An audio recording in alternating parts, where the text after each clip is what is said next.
नमस्कार, न्यूज 24 पर आप देख रहे हैं सबसे बड़ा सवाल। आपके साथ मैं हूं अखिलेश आनंद। आज से करीब साल भर पहले केंद्र में नरेंद्र मोदी के नेतृत्व में सरकार बनी और 100 दिन पहले दिल्ली में अरविंद केजरीवाल के नेतृत्व में सरकार बनी।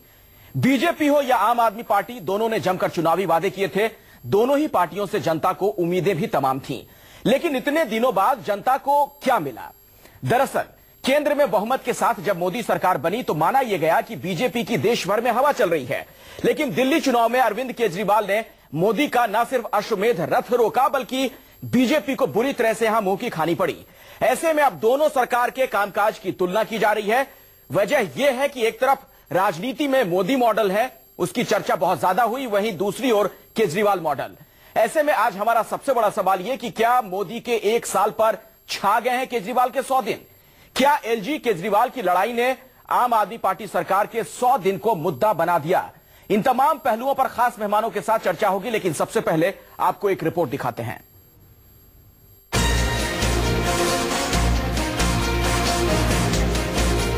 प्रधानमंत्री नरेंद्र मोदी कल मथुरा में अपनी 1 साल की सरकार का गुणगान करेंगे तो दिल्ली के कनॉट प्लेस के सेंट्रल पार्क में केजरीवाल 100 दिन की अपनी सरकार का बखान करेंगे। केजरीवाल अपने मंत्रियों के साथ बैठकर जनता की समस्याओं को सुनेंगे और समाधान करेंगे। सवाल उठ रहा है कि आखिर केजरीवाल को उसी दिन अपनी 100 दिन की सरकार के बखान करने की जरूरत क्यों पड़ी, जिस दिन प्रधानमंत्री नरेंद्र मोदी अपनी 1 साल की सरकार पर मथुरा में महारैली करने वाले हैं। क्या केजरीवाल जानबूझकर अपनी सरकार के कामकाज को मोदी सरकार से बेहतर साबित करना चाहते हैं? दरअसल केजरीवाल 100 दिन के कामकाज के बहाने खुद को बेहतर साबित कर एलजी और दिल्ली सरकार की लड़ाई में सियासी फायदे की जुगत में है, जिस लड़ाई ने केंद्र और केंद्र शासित प्रदेश के अधिकारों को लेकर नई बहस छेड़ दी है। ये दोनों सरकार और खासकर दिल्ली में एक अजीब सा पॉलिटिकल वॉर पे फंसे हुए हैं। तो मुझे लगता है ये दोनों सरकारों की एक डाइवर्शनरी टैक्टिक्स हैं, क्योंकि दोनों सरकार दिल्ली की जनता के प्रति ठीक तरह से काम नहीं किया है। बेशक सरकारों के काम की चर्चा होनी चाहिए और आलोचना भी होनी चाहिए, लेकिन जिस तरह से केजरीवाल सरकार और मोदी सरकार एक दूसरे को नीचा दिखाने के लिए हमले कर रही हैं, उससे ये सवाल जरूर उठ रहा है, क्या मोदी के 1 साल पर छा गए हैं केजरीवाल के 100 दिन? सवाल ये भी है, एलजी केजरीवाल की लड़ाई ने क्या आम आदमी पार्टी की सरकार के 100 दिन को मुद्दा बना दिया? Bureau report, news 24। और सवाल तो यह भी है कि बीजेपी या आम आदमी पार्टी की बात की जाए तो क्या दोनों ही पार्टियों की तरफ से बातें ज्यादा हुई हैं, काम कम हुआ है? इन तमाम पहलुओं पर भी हम चर्चा करेंगे। और जिस तरह से हम देख रहे हैं कि आमने सामने है दिल्ली के उपराज्यपाल और दिल्ली के मुख्यमंत्री, उससे क्या संकेत गया है और किस तरह से विवादों की वजह से लगातार इन सरकारों की चर्चा हुई है, उस पर भी बात करेंगे। कई खास मेहमान हमारे साथ जुड़े हैं बातचीत करने के लिए। भारतीय जनता पार्टी के राष्ट्रीय प्रवक्ता डॉक्टर संबित पात्रा हमारे साथ जुड़ चुके हैं। कांग्रेस के वरिष्ठ नेता आलोक शर्मा हमारे साथ मौजूद हैं। आम आदमी पार्टी के वरिष्ठ नेता एचएस फुल्का साहब, उनसे हमारी बातचीत होगी। प्रदीप सिंह जी हमारे साथ स्टूडियो में मौजूद हैं, आप वरिष्ठ पत्रकार हैं। और हमारे साथ सुप्रीम कोर्ट के वकील प्रदीप छिंद्रा भी यहां पर मौजूद हैं, उनसे भी हम समझेंगे कि तकनीकी पहलू, कानूनी पहलू इस पूरे मामले में क्या है। पहले शुरुआत में संबित पात्रा जी आपसे ही करना चाहूंगा। करते हुए तो आप लोग बहुत कुछ दिख रहे हैं, लेकिन धरातल पर क्या किया आपने, जरा ये बताइए। देखिए, ये बार बार जो सवाल पूछा जाता है कि हमने धरातल पे क्या एक ऐसी चीज की जिससे कि हम कह सकते हैं कि अच्छे दिन आ गए, तो मैं सीना ठोक के कह सकता हूं कि देखिए, अगर घर से डकैत और लुटेरों को भगा दिया जाए तो कोई भी घर का व्यक्ति कह सकता है कि अच्छे दिन आ गए। सर, लेकिन थानेदारी तो नहीं है, के साथ हम कह सकते हैं कि एक पात्रा जी, सीआईसी और पैसा चोरी नहीं हुआ है हिंदुस्तान का। के बारे में पता कैसे चलेगा डकैती हुई कि नहीं? ना ना ना ना, मैं बता रहा हूं, आप मुझे कंप्लीट करने दीजिए, मैं आपके प्रश्नों का उत्तर दूंगा सर। आप देखिए, नंबर एक पैसे का करप्शन नहीं हुआ है, और आप खुद कांग्रेस से पूछिए, कांग्रेस भी 1 वर्ष में 1 पैसे के करप्शन का आरोप लगा नहीं पाई है। और 10 वर्षों में जिस प्रकार से लूट चली थी हिंदुस्तान में, उस लूट को समाप्त करके हमने लुटेरों से हिंदुस्तान को मुक्ति दिलाई है। जहां तक सीवीसी का सवाल है, आपको भी मालूम है अखिलेश जी, सीवीसी हम पोस्टिंग कर रहे थे, कोर्ट के आदेश से ही रुका था। कोर्ट ने अभी 10 दिनों पहले ही परमिशन दिया है कि सीवीसी का अब आप नियुक्ति कर सकते हैं। नियुक्ति का प्रोसेस ऑन है, मुझे लगता है चंद दिनों में कोर्ट के आदेश पर नियुक्ति हो जाएगी। सीआईसी के बारे में आप नहीं बताएंगे अब संबित पात्रा जी? सीवीसी में चूंकि सुप्रीम कोर्ट वाला मामला, आपने पूछा, अब मैं बता देता हूं, आपने पूछा, मैं बता देता हूं। सीआईसी के मामले में भी कहा गया था कि सरकार एक ट्रांसपेरेंट मॉड्यूल अपनाए। सर, साल भर गुजर गया पारदर्शिता की तलाश में, जो इतना वक्त गुजर गया संबित पात्रा जी, सवाल इसीलिए खड़े हो रहे हैं। देखिए, बिल्कुल नहीं, मैं उत्तर दे रहा हूं। आपने प्रश्न पूछा, मुझे उत्तर देने का मौका दीजिए। एक ट्रांसपेरेंट मॉड्यूल अपनाने के लिए कोर्ट ने भी कहा था। इससे पहले सीआईसी के नियुक्ति में जो सीनियर मोस्ट इंफॉर्मेशन कमिश्नर होता था वो ऑटोमेटिकली सीआईसी बन जाता था। कहने पर, ट्रांसपेरेंट मॉड्यूल के कहने पर हमने अखबारों में एडवर्टाइजमेंट दिया, फॉर्म्स लिया है। आखिरी डेट स्क्रूटिनी का अप्रैल 27 था, वो प्रोसेस हुआ है। ठीक है संबित पात्रा जी, दोबारा आपके पास आता हूं मैं, कुछ देर के बाद आऊंगा, लेकिन एचएस फूलका आम आदमी पार्टी के नेता भी हमारे साथ मौजूद है। फूलका साहब, आपके मुताबिक माइलस्टोन क्या है? आम आदमी पार्टी ने ऐसा 100 दिन में क्या किया जिसको लेकर हमें लगे कि हाँ वाकई कोई नई सरकार बनी, कुछ जो प्रयोग दिल्ली की जनता ने किया था वो सफल रहा? हालांकि अरुण जेटली उसे जोखिम वाला प्रयोग बता चुके हैं। 24 घंटे इंतजार कीजिए, कल को आपके पास सामने सब कुछ आ जाएगा। 100 दिन की जो उपलब्धियां हैं सारियां सामने आ जाएंगी।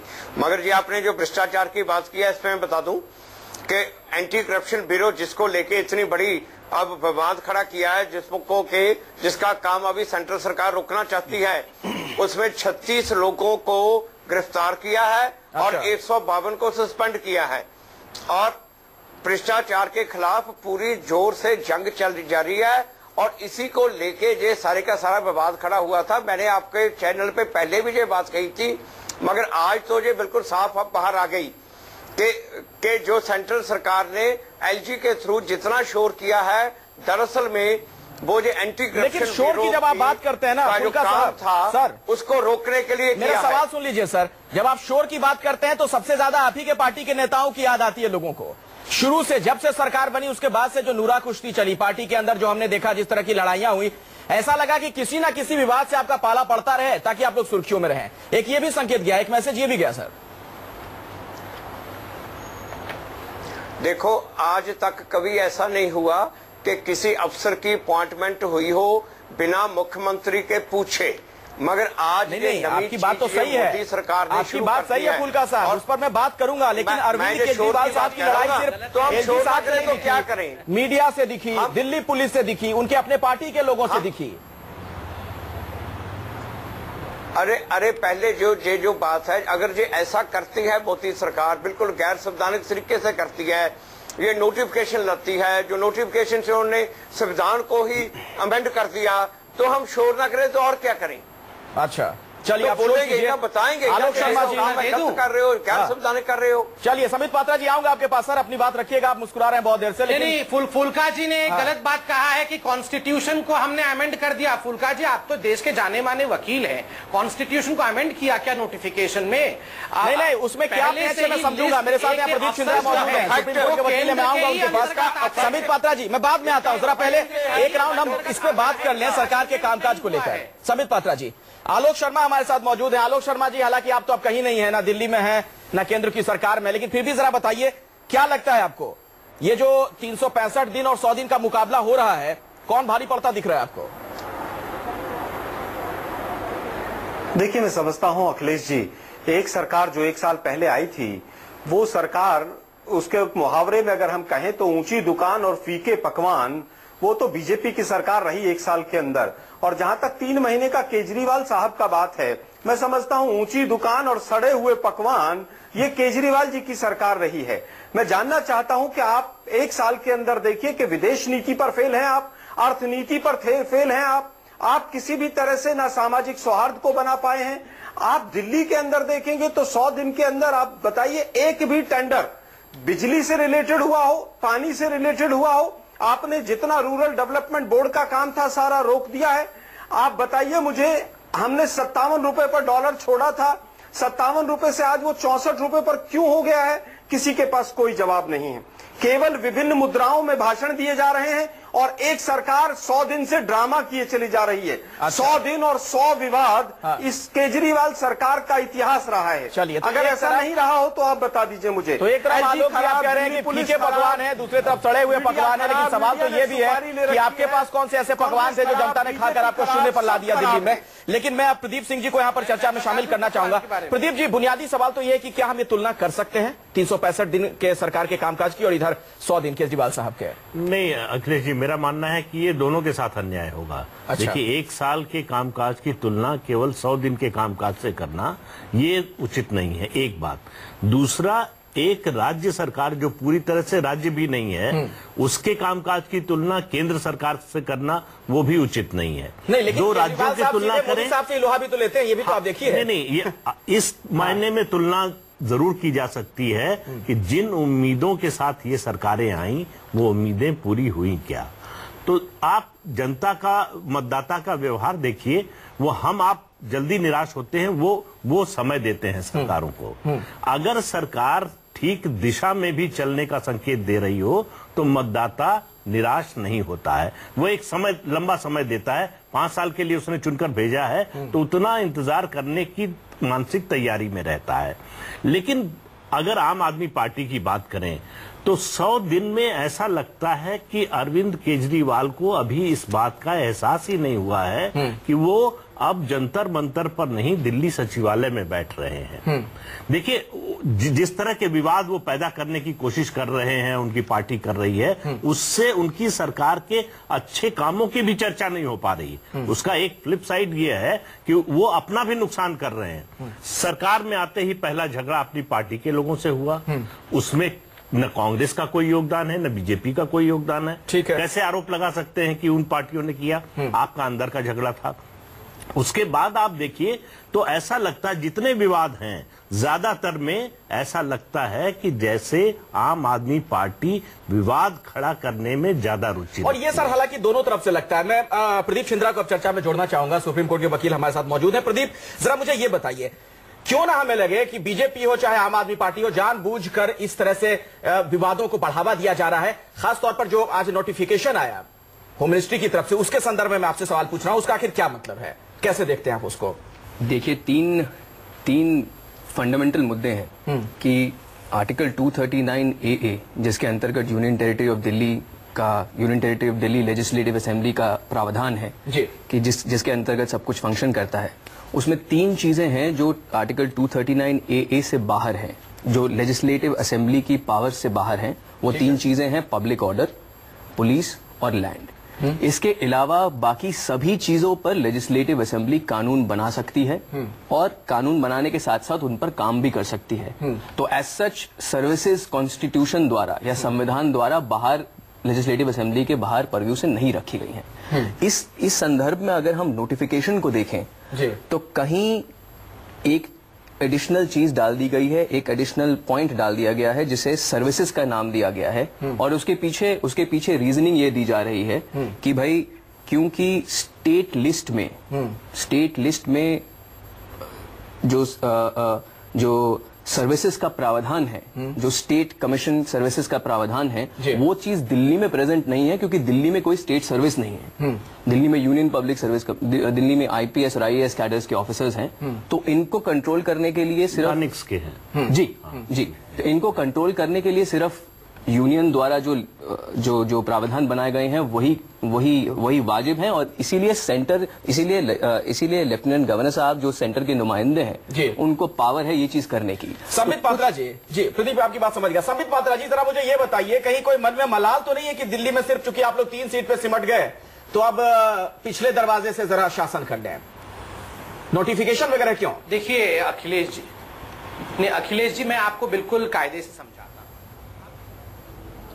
चीफ सेक्रेटरी की आवश्यकता थी, इन्होंने के शर्मा जी का नाम प्रपोज किया था। आप बताइए, विवेक से बताइए अखिलेश जी, केंद्र सरकार ने एक्सेप्ट कर लिया ना, कोई आनाकानी नहीं, कोई तूतू मैमे नहीं। परमानेंट चीफ सेक्रेटरी के लिए के शर्मा जी को गोवा से लाके दिल्ली में स्थापित किया गया। ये 10 दिन के चीफ सेक्रेटरी के लिए क्यों केंद्र सरकार लड़ाई करना चाहेगी और क्यों हाथ को मैले करना चाहेगी? आप देखिए, अगर कोई इस पूरे 10 दिन के विवाद को विवाद बना के एक हवा खड़ा करना चाहता है तो वो आम आदमी पार्टी चाहती है। नंबर 2, किसी प्रकार का कॉन्स्टिट्यूशनल अमेंडमेंट नहीं किया गया है इस नोटिफिकेशन में। आप देखिए, जो सर्विसेज का विषय लाया गया है, पब्लिक ऑर्डर, पुलिस और लैंड के बावजूद, ये सर्विसेज तो हमेशा से ही केंद्र के पास था, ये दिल्ली के लिस्ट में नहीं है, जैसे अभी वकील साहब ने कहा।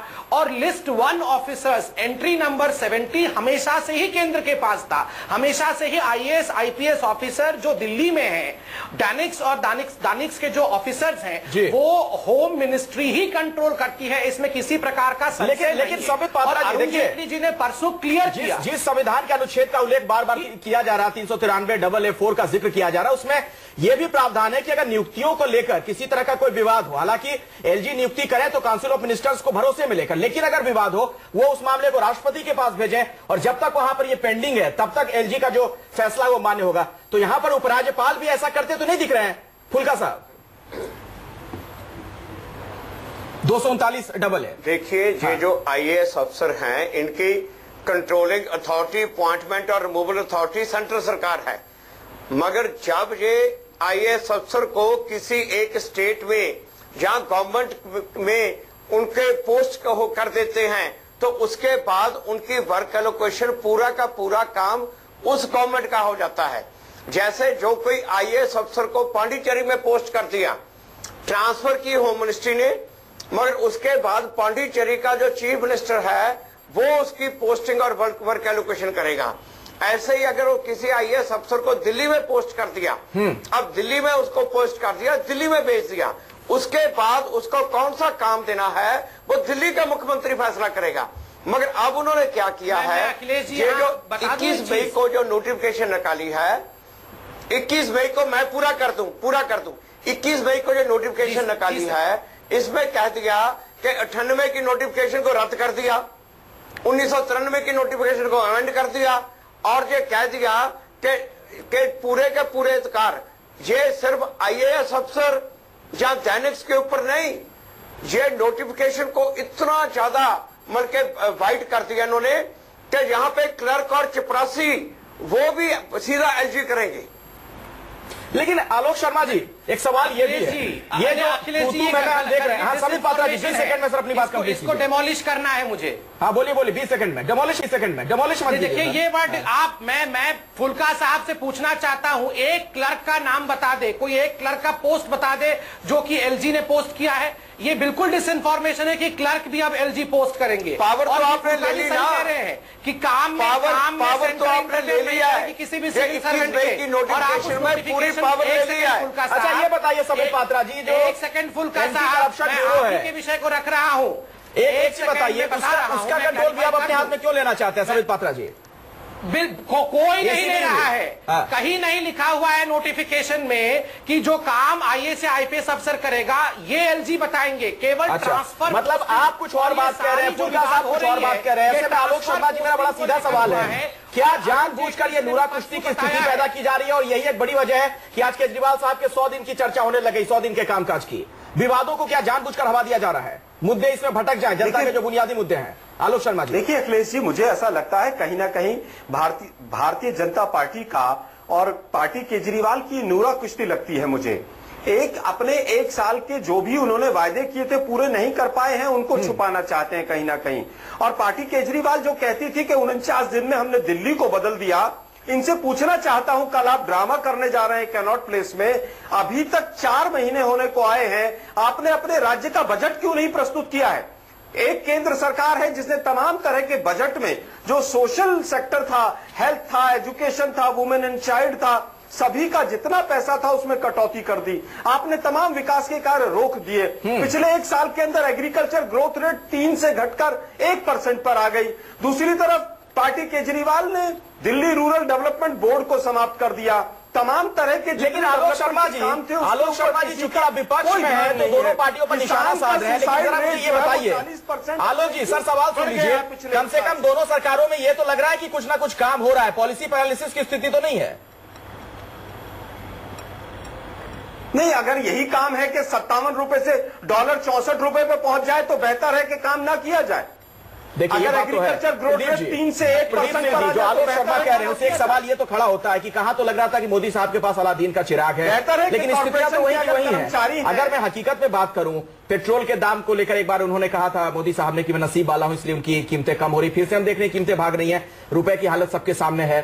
जम्मू कश्मीर में जो कुछ हुआ, अलगाववादी अभी भी वहां पर पाकिस्तान के झंडे फहरा रहे हैं। नहीं, देखिए कई चीजों को एक में मिलाना नहीं चाहिए भाई। पेट्रोलियम प्रोडक्ट्स के जो दाम हैं, अगर उसके घटने में सरकार का कोई योगदान नहीं था तो बढ़ने में भी नहीं है। नहीं तो ये तो सरकार मान नहीं रही थी ना तब, प्रदीप जी। नहीं, वो अलग बात है। वो दूसरा जो रुपए की बात है, अगर आप देखें तो पिछले 2-3 सालों से इमर्जिंग मार्केट्स की दूसरी जो करेंसीज हैं वो लगातार उनका जो है डिवैल्यूएशन हो रहा था। हमारी करेंसी जो है वो जहां थी वहीं खड़ी थी, तो उसका नुकसान हमको जो है हमारे एक्सपोर्ट को हो रहा था। ये रुपए की कीमत क्या हो ये बाजार तय करेगा, सरकार को तय नहीं करना चाहिए। अगर सरकार तय करने की कोशिश करेगी तो उसका नुकसान होगा। वो उसके जो तो पिछली सरकार ने सर अगर इसको मुद्दा बनाया तो आपको लगता है खालिश राजनीति हो रही थी? नहीं, देखिए सरकार में आने के पहले बीजेपी ने इन बातों को लेकर परिस्थिति पर आप ध्यान दीजिए। उस समय हमारा करंट अकाउंट डेफिसिट 5.5-6% बढ़ रहा था जी।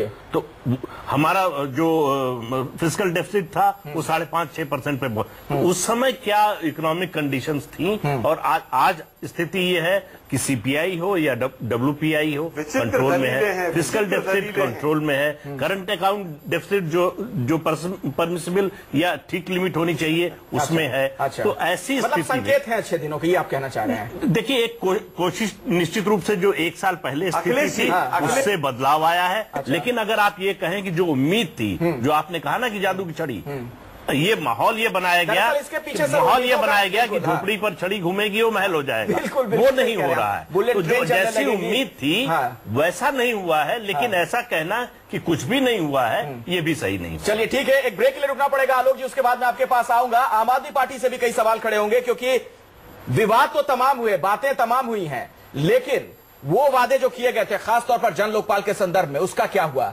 जन लोकपाल के लिए यह पार्टी सत्ता में आई थी, लेकिन अब सत्ता में आने के बाद क्या पार्टी का चरित्र बदल गया? एक छोटे से ब्रेक के बाद भी सबसे बड़ा सवाल जारी।